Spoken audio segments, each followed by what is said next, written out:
नुमाइश का माहौल है। हालत एहराम में खाने काबा के सामने सेल्फी लेना, उसको व्हाट्सएप पे यूट्यूब पे छोड़ना ताकि मेरे दोस्त जान जाएं कि यही उम्रा के लिए मक्का शरीफ गया है। मक्का शरीफ का एक काम 1 लाख के बराबर होता है, एक नेकी, और एक गुनाह भी 1 लाख के बराबर। और हालत एहराम में सेल्फी लेना, फोटो खींचना, हालत एहराम सेल्फी लेना, फोटो खींचना, आप समझ सकते हैं कि नीयत जैसी रहेगी उसी तरह के काम खालिस खुदा के लिए, खुदा को खुश करने के लिए।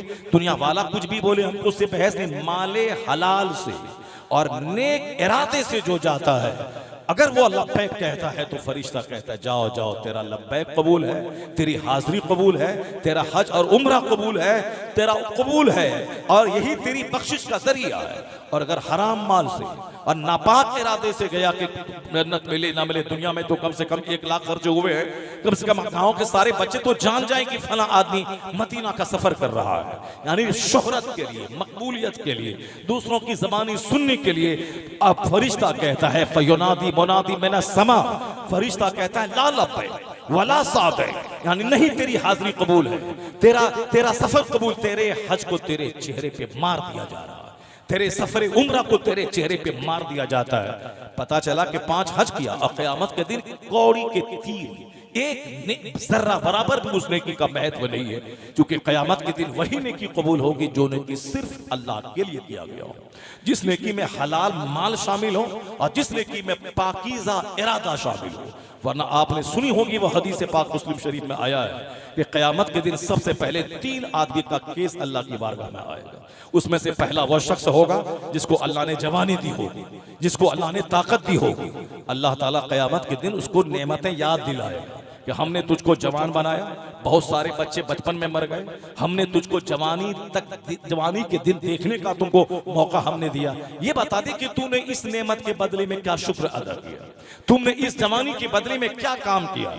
ऐसा नहीं कि जवानी दीवानी है, इसको चाहे जैसे चाहो गुजार दो, शराब पीने में, ताड़ी पीने में, कैरम बोर्ड खेलने में, ताड़ी पीने में, दूसरों को तकलीफ पहुंचाने में, शादी ब्याह में जानवरों की तरह उछलने और कूदने में, नाचने और गाने में, डीजे बजाने में। नहीं, क़यामत के दिन तो बच्चों से सवाल तो होगा नहीं, क्योंकि बच्चे गैर मुकल्लफ है, उससे कोई सवाल ना होगा कि तुमने नमाज क्यों नहीं पढ़ी, रोजा क्यों नहीं रखा, हज क्यों नहीं किया, उसे कोई सवाल नहीं होगा। अलबत्ता बूढ़े पे सवाल होगा, मगर वो जो बूढ़े कमजोर हैं, जो फर्ज वाजिब सुन्नत अदा कर ले, नवाफिल नहीं पढ़ सके, जवानी में नफल पढ़ते थे, उस बूढ़े को बुढ़ापे में सिर्फ फर्ज और वाजिब अदा कर ले, उस बूढ़े से ज्यादा कुछ मुवाखजा नहीं होगा, क्योंकि बुढ़ापे में आदमी ऐसे ही कमजोर और ढाल रहते हैं। क्रीम पीरियड जवानी का है, इसी से सवाल होगा तुमने रात कैसे गुजारी, तुमने दिन कैसे गुजारा, तुमने फुर्सत के लम्हात कैसे गुजारे, तुमने मसरूफ तरीन लम्हात कैसे गुजारे। यानी जब तुम बिजी हो गए अपने काम में, अब भूल गए फजर, भूल गए जोहर असर मगरिब इशा, उस सवाल होगा कि तुमने बिजी के कारोबार में जब बिजी थे, मसरूफ थे, उस दिनों में तुमने क़यामत को तुमने कैसे भूल गया, जन्नत को तुम कैसे फरामोश कर गए। मौत की तलवार गर्दन पे लटक रही थी, मगर तुमने कारोबार के हंगामे में 50 लेबर को खटाने में तुम भूल गए कि कल सुबह अगर मैं मर गए तो लोग मुझे कब्रिस्तान में दफन करके वापस आ गए, तो कब्र की अंधेरी कोठरी में क्या मेरी बीवी मेरे साथ रहेगी। जिस बच्चों को मैं IAS ऑफिसर बनाने का प्लान बना रहा हूं, जिसके लिए मैं पसीना बहा के कमा के हिंदुस्तान के पौष स्कूल में पढ़ा रहा हूं ताकि मेरा बच्चा DM बन जाए, क्या यह एक लम्हे के लिए कब्र में मेरा साथ देगा। जिस बाप दादी की प्रॉपर्टी 1 लाख 1 एकड़ थी, हम उसको बहा के 50 एकड़ हम करने में लगे हुए हैं, क्या वो बाप माँ या दादा मेरे काम आएंगे। बंदा सिर्फ सोचे, क्रीम पीरियड जवानी का है, यही पीरियड में सोचना है, अपना भी सोचना है, आखिरत का सोचना है, समाज का सोचना है, समाज बाल बच्चों का सोचना है, सबसे बढ़कर अपनी आखिरत का सोचना है। इस जवानी का सवाल होगा अन शबाब ही, तुमने जवानी किस काम में गुजारी। इसलिए जवानी बेफिक्री की नहीं कि बुढ़ापे में नमाज पढ़ लेंगे। जो आदमी जवानी में नहीं पढ़ेगा बुढ़ापे में क्या पढ़ेगा। जो आदमी जवानी में जब ताकत थी 5 घंटे बावजू रहकर मस्जिद में रह सकता था, वह बुढ़ापे में जबकि हमेशा 5 मिनट भी बावजू नहीं रह पाएगा। कमर में दर्द है, पांव में दर्द है, टखने में दर्द है, पीछे से हवा निकल रही है, साहब गैस फॉर्म हो रही है, वो क्या मस्जिद में रह पाएगा। इसलिए क्रीम पीरियड है जवानी की। दुनिया कमाने के लिए भी जवानी का सही इस्तेमाल होना चाहिए और जन्नत जाने के लिए भी जवानी का सही इस्तेमाल होना चाहिए। लेकिन लोग गफलतों में डूबे हुए, और थोड़ा कुछ काम कर भी लिया तो नामो नमूद के लिए काम कर लिया। सुनिए मुस्लिम शरीफ की हदीस में क्या आया, जवान को बुलाया जाएगा और जवान के खिलाफ ये मुकदमा होगा कि तुमने जवानी किस काम में लगाई। वो शख्स जो शहीद हो चुका होगा, मैदान जंग में मुसलमानों की तरफ से लड़कर जो शहादत का जाम पिया होगा, सारी दुनिया उसे शहीद कहेगी, ये शहीद है, ये शहीद है, ये शहीद है।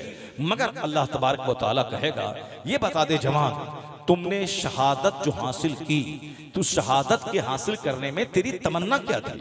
तुमने किस वजह से तुमने जंग में जाके अपनी गर्दन कटा दी?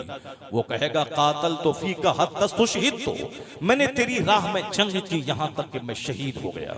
अल्लाह कहेगा, गजब, तो तू झूठ बोल रहा है, तुमने इसीलिए जंग की थी ताकि समाज में चर्चा हो जाए कि फला बड़ा बहादुर है, फला बड़ा बहादुर है, फला बड़ा ताकतवर है, फला बड़ा मुसलमानों की तरफ से लड़ रहा है मैदान में। तू बहादुर कहलाने के लिए, शहीद कहलाने के लिए, ताकि लोगों की जबान पर मेरी बहादुरी का चर्चा हो जाए, तो फकद कील, यानी तू कहला गए, दुनिया में तेरा चर्चा हो गया।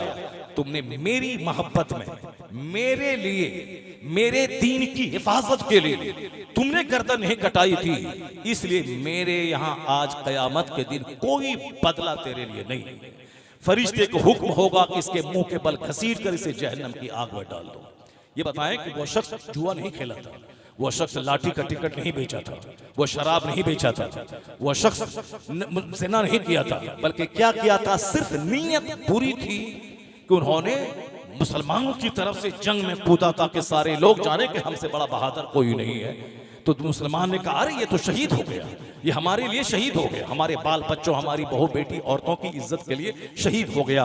दुनिया वाले ने गर्दन कटी हुई देखा, अल्लाह रब्बुल इज्जत की नजर उसके दिल पे है, उसकी सोच पर है, उसके दिमाग पे है। और जिसको एक दूसरी हदीस में आका फरमाते हैं, इन्नल्लाह ला यंजुरु इला सुवरिकुम व अमवालिकुम वलाकिन यंजुरु इला कुलूबिकुम व आमालिकुम। अल्लाह के रसूल क्या कहते हैं? Allah does not see your face, Allah does not see your wealth. अल्लाह आपके चेहरे को नहीं देखता कितने खूबसूरत हैं आप, आपकी आंखें कितनी बड़ी हैं, नाक कितनी लंबी है, चेहरे पे गोश्त कितना भरा है, पेशानी कितनी कुशादा है, सीना कितना चौड़ा है। अल्लाह इन्नल्लाह ला यंजुरु इला सुवरिकुम। हदीस में मुस्तफ़ा फरमाते हैं कि अल्लाह तेरे चेहरे को नहीं देखता, अल्लाह तेरे माल को नहीं देखता कि तेरा एक मकान कलकत्ता में है, तेरी 2 बिल्डिंग सिक्किम में है, तेरा 5 मकान बंबई में है, तेरा 6 मकान बहादुरपुर में है, तेरा 5 मकान खड़गपुर में है, तेरा 2 मकान दिल्ली में है। अल्लाह को तुम्हारे माल की कोई हाजत नहीं है। अल्लाह के यहाँ जाओगे तो तुम्हारी 50 बिल्डिंग की कोई हाजत नहीं रहेगी वहां। ये सिर्फ दुनिया में नुमाइश के लिए है ताकि बहादुरपुर के सारे लोग जान जाएं मैं बड़ा मेहनती हूं, मैं बहुत काम करने वाला हूं, मुकद्दर मेरा साथ दे रहा है, पैसे मेरे पास बरस रहे हैं, इसलिए मैंने 2 मकान कलकत्ता में, 2 दिल्ली में, 2 बंबई में, 2 सिक्किम में, 2 मेघालय में, 2 मैंने अरुणाचल प्रदेश में खरीद लिया है। ये सिर्फ एग्जीबिशन, सिर्फ नुमाइश, सिर्फ दूसरों की जबान से तारीफ सुनना, वरना इसके अलावा उसका क्या फायदा है? आपने मकान खरीदा है कलकत्ता में, उस मकान का किराया आपको आ रहा है, आपके बाल बच्चे खा रहे हैं, तो फिर दूसरों को उससे क्या मतलब? मगर आपको उस वक्त तक चैन नहीं मिलेगा जब तक कि आप बगैर पूछे बता नहीं दें कि मैंने कमाई करके क्या क्या किया। यहाँ तो लोग मोबाइल में मकान की तस्वीर लेके घूमते फिरते हैं और हमने पूछा भी नहीं कि आपका मकान कैसा है, वो हमें जबरदस्ती मुझको मोबाइल दिखलाता है। ये मेरा घर देखिए हुजूर कैसा है, ये मेरे घर का बल्ब कैसा है, ये मेरे घर का लाइटिंग सिस्टम कैसा है, ये मेरे घर का इंटीरियर डेकोरेशन कैसा है, ये मेरे घर का प्लम्बिंग सिस्टम कैसा है, ये मेरे घर का बाथरूम कैसा है, ये सब दिखा देता है। मगर वो ये नहीं दिखाता कि अल्लाह ने मुझको पैसे दिए, उस पैसे से मैंने फला फला गरीब को मैंने क्या क्या दिया, मैंने किस गरीब की बेटी की शादी करवा दी, मैंने किस गरीब के घर में चूल्हे में आग सुलगाने मैंने मदद की, मैंने 5-10 बच्चों को पढ़ाई लिखाई करने मैंने मदद की, मैंने भीख मांगते हुए 2-4 आदमी की आबरू का ख्याल करते हुए मैंने उसको किया। ये कोई नहीं बताता, सिर्फ मकान दिखलाता है, मकान की लाइटिंग दिखलाता है, मकान का प्लम्बिंग सिस्टम दिखलाता है और बाथरूम का कमोड दिखलाता है। ये नहीं देखता कि मैं अपनी औरतों को एतकाफ में बिठाने के लिए, क्योंकि रमजान में मर्द मस्जिद में एतकाफ में बैठेंगे, औरतें अपने घर में एतकाफ में बैठें, ताकि कम से कम रमजान के आखिरी हफ्ते में 10 दिन तक वो सारी दुनिया से कटकर वो अल्लाह के हो जाएं, अल्लाह रब्बुल इज्जत की इबादत में लग जाएं। साल भर तो 5 नमाजें हैं और रमजान में 30 दिन रोजा रखना है, कम से कम 10 दिन काट कर दुनिया भर से कट के वो खुदा का हो जाए, वो खुदा की बारगाह में धरना दे के बैठ जाए, इलाही तू मुझे माफ कर दे, मुझे बख्श दे, अब मैं दुनिया वालों को देखना नहीं चाहता या देखना नहीं चाहती, मुझको सिर्फ जन्नत चाहिए। तो मर्द तो मस्जिदों में जाके एतकाफ करें, मगर औरतें अपने घर में एतकाफ करें। एक बंदा नहीं मिलता है जो ये बता दे कि मैंने 10 कमरे का घर बनाया है और एक कमरा मैंने अपने घर में एक औरतों के लिए मस्जिद बनाया है, यानी ये घर की मस्जिद है, ये घर में इबादत खाना है, ये घर की मस्जिदुल बैत यानी घर की मस्जिद मैंने बनाई है ताकि मेरी माँ बहन बेटियां नमाजें इसमें पढ़ें, उनके नमाज पढ़ने वाला कपड़ा चादर यहाँ रहे और फिर हरम शरीफ से वापस आए तो जमजम का डब्बा और वहाँ की खजूरें, वहाँ के तोहफे तोहफे इसी रूम में रहें और हमारी माँ बहन बेटियां काम काज करने से फारिग कर फौरन उस रूम में चली जाएं, जोहर के वक्त, असर के वक्त में, मगरिब और इशा में वहाँ जाके नमाज पढ़ें, 1 घंटा बैठकर 5 मिनट बैठकर दुरूद पाक मुस्तफा से की बारगाह में पेश करें। हमने ये घर बना, हुजूर ये घर कैसा है, ये मेरा घर की मस्जिद देख लीजिए, औरतों के लिए मैंने एतकाफ करने के लिए रूम बनाया है। एक बंदा लाखों में नहीं मिलता है जो ऐसा बोले। अलबत्ता बाथरूम का कमोड दिखलाता है ये साहब, और फिर वो किचन का साहब जो कुछ बनाता है वो सब दिखलाता है कि हमने ये सजाया है, ये सजाया है, हमने ये वार्डरोब बनाया है, हमने ये बनाया है, वो सब दिखलाता है। इसी से समझ लिए कि इसकी सोच कैसी है। एग्जीबिशन, नुमाइश सिर्फ दिखाना है दूसरों को। उस नौजवान को नाक के बल घसीट कर, मुंह के बल घसीट कर, फसुहिबा, उसको मुंह के बल घसीट कर जहन्नम में डाल दिया जाएगा। कसूर क्या था? कसूर ये था कि नीयत पूरी थी।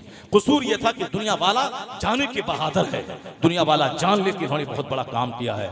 आज जो नुमाइश का माहौल है, हालत एहराम में खाने काबा के सामने सेल्फी लेना, उसको व्हाट्सएप पे यूट्यूब पे छोड़ना ताकि मेरे दोस्त जान जाएं कि ये उम्रा के लिए मक्का शरीफ गया है। मक्का शरीफ का एक काम 1 लाख के बराबर होता है, एक नेकी, और एक गुनाह भी 1 लाख के बराबर। और हालत एहराम में सेल्फी लेना, फोटो खींचना, हालत एहराम सेल्फी लेना, फोटो खींचना, आप समझ सकते हैं कि नीयत जैसी रहेगी उसी तरह के काम उसके हाथ पांव से सादिर होंगे। नीयत तो नुमाइश है, नीयत तो दिखावा है। एक पड़ोसी पड़ोस के में गुर्बत के मारे साहब उसके चूल्हे में आग नहीं सुलग रही, उसके बाल बच्चे बीमार हैं, इलाज नहीं करवा पा रहा, और ये हर साल रमजान में उम्रा के लिए जा रहे हैं। क्यों जा रहे हैं? ताकि गिनती करें, 1 उम्रा, 2 उम्रा, 3 उम्रा, 4 उम्रा, 5 उम्रा, 6 उम्रा, 7 उम्रा, 7वां उम्रा करने हम जा रहे हैं ताकि जन्नत मिले ना मिले, कम से कम दुनिया में तो चर्चा हो जाए कि हमने 7 बार मदीना का सफर किया है। चाहे मदीना का सफर इस नियत से 1 लाख बार कर ले, अल्लाह के नजदीक उसकी कोई हैसियत नहीं है। इस मुस्लिम शरीफ की जबरदस्त हदीस, कुरान के बाद जो सबसे बड़ी किताब है वो किताब है बुखारी और मुस्लिम, कुरान शरीफ के बाद। और मुस्लिम शरीफ की ये रिवायत है कि उस जवान को जो शहीद कहलाता होगा उसको अल्लाह ताला हुक्म देगा फरिश्तों को, मुंह के बल घसीट के जहन्नम में डाल दो। वो जहन्नम में डाल दिया जाएगा। शहीद भी हुआ, जहन्नम भी गया। क्यों? नीयत बिगड़ गई, इरादा सही नहीं है, सोच सही नहीं है। चेहरा गोरा है, इस चेहरे पे फेयर एंड लवली है, मगर दिमाग काला है, दिल काला है, सोच काली है। आज इसमें अक्सर लोग मुलविस हैं। हमें काफिरों से क्या मतलब है? काफिर तो हमेशा के लिए वो जहन्नम की आग में जलेगा, वो तो बिला हिसाब जहन्नम में डाल दिया जाएगा। जाओ आग में जलो। दुनिया में भी बेचैनी की आग में जलो, करोड़ अरबों कमाने के बाद भी, मरने के बाद सीधे आग में जलो, सीधे आग में। ये तो सवाल मुसलमानों से होगा कि तुमने अपने पैगंबर की आमद की खुशियां मनाई, तुमने झंडे लगाए, तुमने लाइटिंग की, तुमने कभी तन्हाई में बैठकर ये क्यों नहीं सोचा कि हुजूर दुनिया में क्यों आए, वह क्या लेके आए, वह कौन सा पैगाम फैलाने आए। उन्होंने जो पत्थर की बारिश सही किस लिए सही? जो दुनिया का सबसे खूबसूरत इंसान था, खूबसूरती को दिखा करके एक पोस्ट ओहदा आप ले लेते, सारे मक्का के लोग आपको अपना सरदार चुन लेते, मगर आपने सरदारी को नहीं ठोकर मार दी। जबकि मक्का के लोगों ने आपको ऑफर किया था कि आप हमारे बुतों को बुरा कहना छोड़ दें, आप हमारे बुतों को बुरा कहना छोड़ दें, आप इस्लाम का प्रचार प्रसार करना छोड़ दें। आपके चचा अबू तालिब के पास मक्का के सारे कबीले के लोग जमा होके सब कहने लगे, अपने भतीजे मोहम्मद को मना कीजिए, वो हमारे बुतों को बुरा ना कहे, वो बुत परस्ती के खिलाफ ना बोले, वो हमारे खिलाफ ना बोले। वो क्या चाहते हैं? अगर वो चाहते हैं मक्का का हाकिम बन जाए तो हम मक्का के सारे कबीले के लोग मिलकर उसको अपना हाकिम बना लेते हैं। अगर ये चाहते हैं तो फिर वो हमारे बुतों को बुरा कहना छोड़ दें, हम लोग सब मिलकर उसको हाकिम बना लेंगे। अगर हुकूमत की तमन्ना उसको है, या अगर उसको ये तमन्ना है कि हम किसी खूबसूरत तरीन लड़की से निकाह करें, तो मोहम्मद इब्ने अब्दुल्ला को कौन नहीं नहीं जानता। ऐसा खूबसूरत जवान तो मक्के में कोई पैदा नहीं हुआ। वह सिर्फ तमन्ना करे कि किस लड़की से शादी करना चाहते हैं। मक्का के सारे लोग अपनी सबसे खूबसूरत तरीन लड़की को उसके निकाह में दे देंगे, मगर वो हमारे बुतों को बुरा कहना छोड़ दे, वो हमारे मजहब के खिलाफ जो तहरीक छेड़े हैं इस्लाम की तबलीग, इसको बंद कर दे। और अगर ये नहीं है, अगर आपके भतीजे को कोई आसेबी हरकत है, कोई जिन्नात है, तो आप हमको हमारे हवाले कर दीजिए, या उनको कह दीजिए तुम्हें बड़ा से बड़ा नजूमी और काहिन को बोला कि मैं उसका इलाज कर देता हूं। अगर वह इस तरह से बातें कर रहे हैं या दौलत की तमन्ना है, तो आप अपने भतीजे मोहम्मद से कहिए कि हम उसके कदमों में सोने चांदी हीरे जवाहरात का ढेर लगा देते हैं। तो आप उनके कह दीजिए कि वो तबलीग इस्लाम से रुक जाए, वो हमारे भूतों को बुरा कहना छोड़ दें। मुस्तफ़ा जाने रहमत ने क्या कहा था ऐसे वक्त में? आका अलैहिस्सलाम माँ के शिकम में थे, बाप का इंतकाल हो गया। अभी आप 6 साल के थे, माँ का इंतकाल हो गया। अभी आप 8 साल के थे, दादा का इंतकाल हो गया। दादा के बाद आपके चचा ने आपको अपनी परवरिश में ले लिया। चचा बिल्कुल एक बाप का रोल अदा करते रहे, हर वक्त आका अलैहिस्सलाम की हिफाजत करते रहे, अपने बाल बच्चों को छोड़कर अपने भतीजे की फिक्र करते थे। चूंकि बाप अब्दुल मुत्तलिब ने कहा था कि तुम इसको मैं तुम्हारी निगरानी में दे रहा हूं, तो अपने बाप की वसीयत पूरा करते हुए, चूंकि इनका बाप इनके माँ के शिकम में रहते हुए इनका इंतकाल हो गया था, ये इनके यतीम भाई का बच्चा है, ये समझ करके वो परवरिश करते थे। खूब परवरिश की उन्होंने।